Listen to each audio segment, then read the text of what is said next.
Gastrolab je podľa mňa veľmi kreatívnym a nápaditým spôsobom poňatý koncept, ktorý má niekoľko benefitov pre samosprávu. Práve teraz som počul jednu prednášku, že existuje v Taliansku 750 produktov. Tento sektor v Taliansku vie vygenerovať 2,3 miliardy eur a dokáže pritiahnuť 13 miliónov turistov. Toto je jednoducho výzva pre Tuna, mesto Piešťany, pre celý Trnavský kraj a myslím si, že v rámci Slovenska rovnako.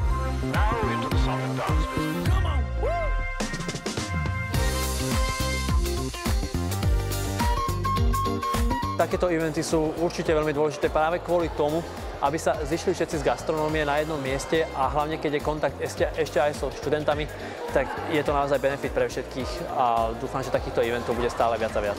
Tak páčilo sa mi to určite veľmi, pretože som rád, že sa rozvíja aj tento projekt.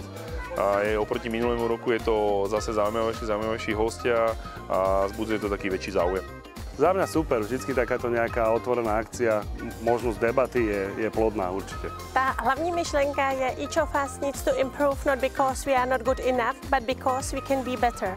Když se podíváme na to slovíčko to improve, tak je to přesně to zdokonalení. Každý z vás se může zlepšit, ne proto, že by nebyl dobrý, nýbrž proto, že může být ještě lepší. Ta dnešní přednáška byla o té autentičnosti, o té pravosti, o vás jako osobnosti. Můžete mít řadu ocenění, nicméně stůjte pořád nohama na zemi.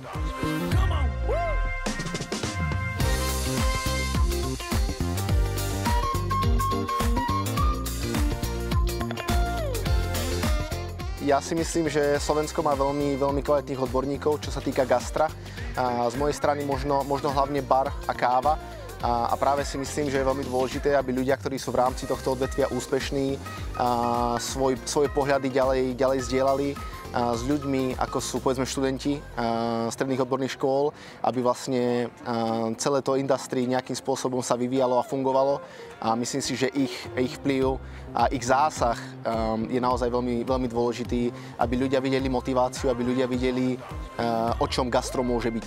Verím, že sme dnes rozobrali témy, ktoré rezonujú pod pokrievkou nielen v kuchyniach, ale aj na rajónoch. Témy, ktoré mnohých ľudí trápia a že sme dokázali priniesť ľudí, ktorí týmto ľuďom dokázali odpovedať na rôzne ťažké otázky. Zároveň som veľmi vďačná, že vďaka partnerom, najmä Trnavskému samosprávnemu kraju, sme sa tu mohli stretnúť a mohli sme pomôcť aspoň troška zlepšiť náš cestovný ruch a celkovú atmosféru gastronómii. A dnes sa nám ukázalo, že žiť a prežiť gastronómii s láskou sa naozaj dá. Ďakujeme.